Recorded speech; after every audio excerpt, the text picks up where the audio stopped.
Along Georgia Avenue across from Howard University's campus, a small group of DC residents had no idea they were making history in this space on May 25th, 1991. Take me back to Banneker Field. Oh, I could see the fond memories in those eyes right there. Yeah. DC native Racine Pendarvis was approached by other community activists in the early 90s.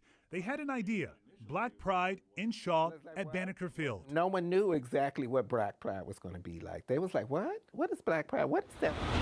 To understand, you have to go back to the clubhouse. In 1975, Black LGBTQ Washingtonians founded this membership nightclub tucked away in Petworth in Northwest DC. It was the social and safe space for everyone, but especially those rejected from other establishments for being Black and queer. Its signature event was an LGBTQ celebration during Memorial Day weekend. By the 1980s and the early years of the AIDS epidemic, the clubhouse also provided critical space for HIV and AIDS-related work. When the epidemic hit, it took a moment to trickle down to us, to the Black community. Many people thought it was a white male gay disease. According to the Rainbow History Project, roughly 40% of the clubhouse's members were impacted. When it hit us, we weren't ready. So when it hit us quickly. And then we had to move and we had to pivot.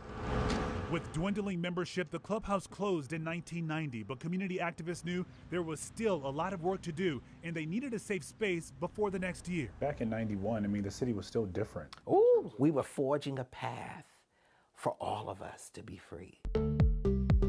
They began planning, spreading the word. Drag shows, raising money, bake sales, car washes. And pulled it off.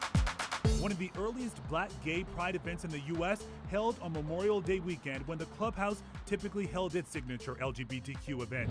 In a souvenir program, founders said the purpose was to have a good time, network, exchange ideas, and most importantly, raise money for people of color with AIDS.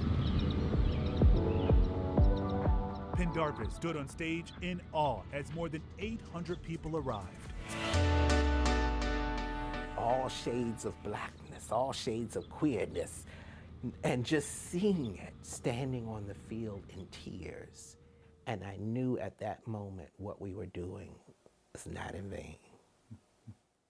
It still gets you emotional. It does, it does. It does because they started a movement. After that first year with Order Pop, there was no stopping us. They do an amazing job. Pendarvis, now known as the Empress of Pride. This is my fellow Capricorn, Absolutely. honey. Still attends DC Black Pride events. That only being a person of color that you understand in that kinship, the way we say hello, the way we say, how you doing?